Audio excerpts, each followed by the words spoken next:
कीमत हुई रही बजरिया में भैया, कीमत हुई रही बजरिया में।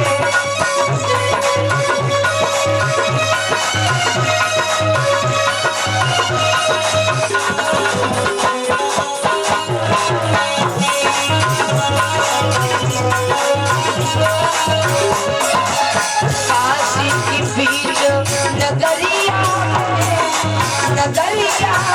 भैया, कीमत हुई रही बजरिया में भैया, कीमत हुई रही बजरिया में।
विश्वामित्र जी महाराज हरिश्चंद्र रोहित और रानी तारा को लेकर के काशी में आवाज लगाने लगे हैं। और महाराज आज तीनों प्राणी सहमे हुए डर से खड़े हैं।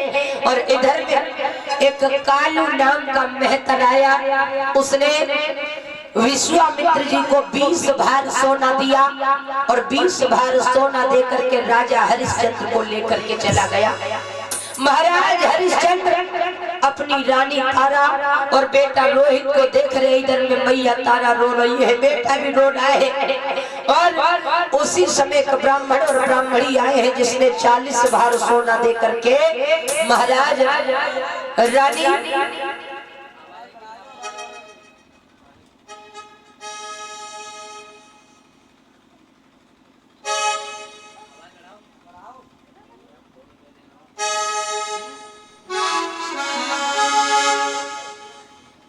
महाराज बेटा रोहित और रानी तारा को ब्राह्मण और ब्राह्मणी ने खरीद लिया।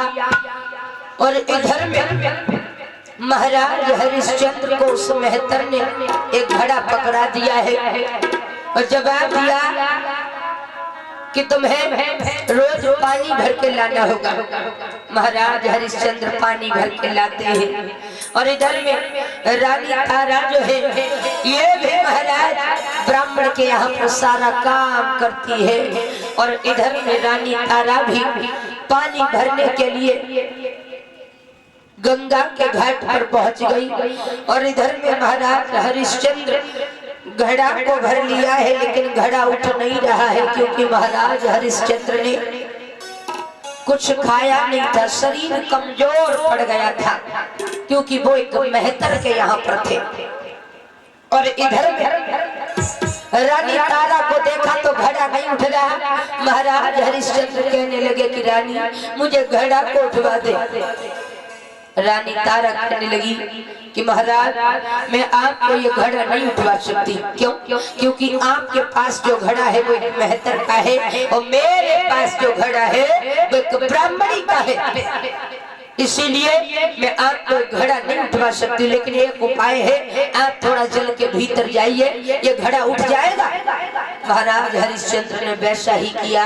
घड़ा को लेकर के जैसे ही बाहर निकले महाराज को घड़ा फूट गया। इधर में रानी तारा ब्राह्मणी के यहाँ पर चली आई और इधर इस कालू नाम के मेहतर ने जब घड़ा नहीं उठा तो महाराज हरिश्चंद्र को एक लाठी पकड़ा दी और जवाब दिया कि तुम्हें मरघट को देखना होगा, तुम मरघट की रखवाली करोगे। जो भी यहाँ पर लाश भोंकने के लिए आएगी, जलने के लिए आएगी, तुम उससे कर लोगे, बिना कर लिए यहाँ पर किसी की लाश नहीं जलने दोगे। आज महाराज इधर हरिश्चंद्र जो थे ये मरघट की रखवाली करने लगे हैं और इधर में एक दिन एकादशी का व्रत आया तो ब्राह्मणी रोहित से कहने लगी है कि रोहित बगिया से जाओ और मेरे लिए पूजा के कुछ फूल लेकर के आ जाओ। इधर में मैया तारा आ गई और जवाब दिया मैया तारा ने कि मैया मैं फूल तोड़ करके ले आती हूँ, बेटा रोहित बहुत छोटा। ब्राह्मणी कहने लगी क्यों? घर का काम क्या तेरा बाप करेगा करके? हाँ? और तेरा बेटा छोटा है, ये मर नहीं जाएगा। आज रानी तारा के आंखों में आंसू आ गए और बेटा को समझाया, जवाब दिया बेटा तो बगिया में जाकर के जल्दी से थोड़े फूल लेकर के आ। इधर में भैया तारा काम करने लगी, बेटा रोहित फूल तोड़ने के लिए बगिया में पहुंचा। तो आज महाराज जैसे ही वो बेटा बगिया में पहुंचा है और फूल की डाली को नीचे किया, उसी समय पर विश्वामित्र ने क्या किया? विश्वामित्र ने एक सर्प का रूप धारण कर लिया, काले नाग का रूप धारण कर लिया और बैठ करके बेटा रोहित को डस लिया है।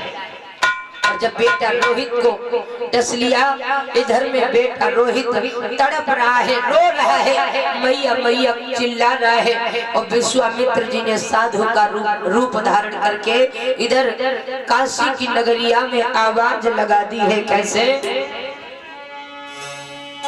कि काशी के लोगों बात सुनो और ये लला बाग में आओ है और मैया मैया चिल्लाई रहो,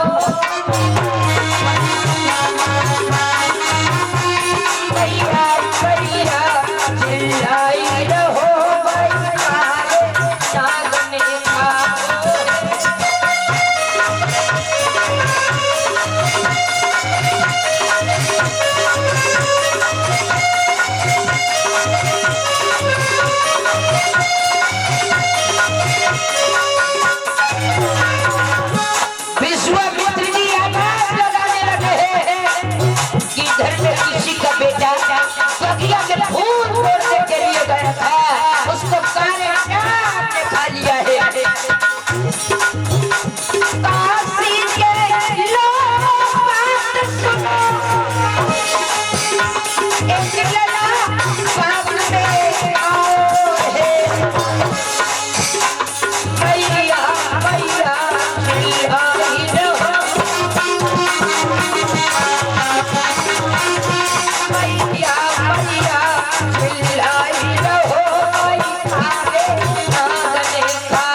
इधर में क्या हुआ?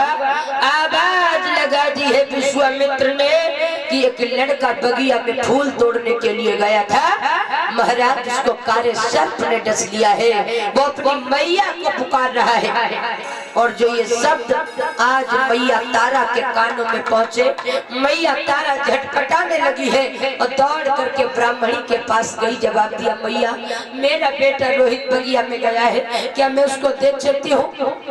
ब्राह्मणी कहने लगी पहले मेरे लिए भोजन बना दे।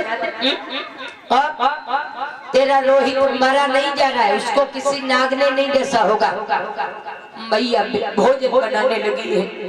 आज मैया तारा का बेटा उस बगिया में तड़प रहा है, मुंह से झाग निकल रही है और मैया उस ब्राह्मणी के लिए भोजन बना रही है। सारे घर का काम कर दिया, मैया ने चौक लगा दिया और जवाब दिया कि मैया अब मुझे जाने दे, मेरा बेटा रोहित बहुत देर से लौट करके नहीं आया। मैया रो रही है। देखना भाइयों विधि का विधान कैसा। आज उस मैया का बेटा उस बगिया में मरा पड़ा है और मैया यहाँ पर भोजन बना रही है। और इधर में ब्राह्मण ने देखा तो ब्राह्मण कहने लगे कि बेटी तो बगिया में चली जा, देख ले तेरा बेटा रोहित तो नहीं है। और उसी समय मैया तारा दौड़ती हुई बगिया में पहुंची है और जैसे ही बगिया में पहुंची तो क्या देखा, आज बेटा रोहित उस बगिया में पड़ा है, मुंह से झाग निकल रहा है। मैया एकदम से पछाड़ खा के गिर पड़ी है और अपने बेटा को कलेजा से लगा लिया। मैया फपक फपक के रोने लगी है। बेटा एक बार मुझे मैया कह करके बुला दे, बेटा एक बार मुझे मैया कह दे। मैया रो रही है। ओरे बेटा कैसे रहूंगी मैं तेरे बिना, मेरे बेटा अखियां खोलो। एक बार अपनी मैया को मैया कह करके बुला दे। मेरे लाला अखियां खोलो और तो मुख से जरा तो बोलो।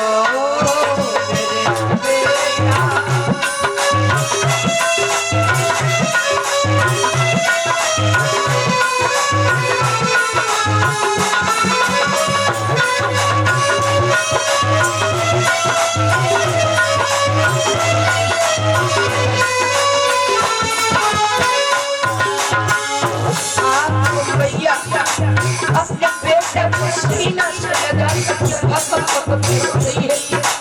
बेटा एक बार मैया को मैया कहते, मेरे लाला मैया को मैया कहते, मर जाऊंगी मैं तेरे बिना, मर जाऊंगी।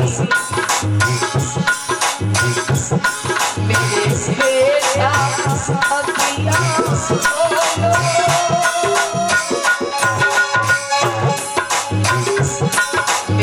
लाला अखियां खोलो, मुख से जरा तुम बोलो।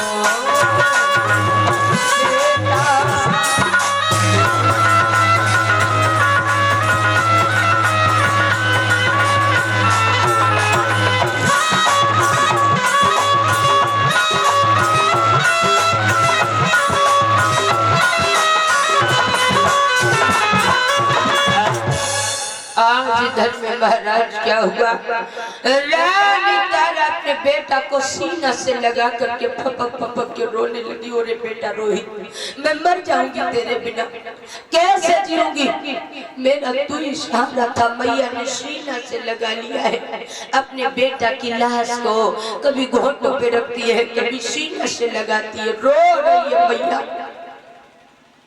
महाराज इधर में बेटा ने अपनी आंखों को नहीं खोला।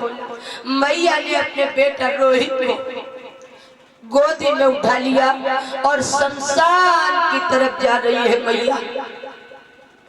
आज मैया जब बरगढ़ पे पहुंची तो इधर में बेटा की लाश को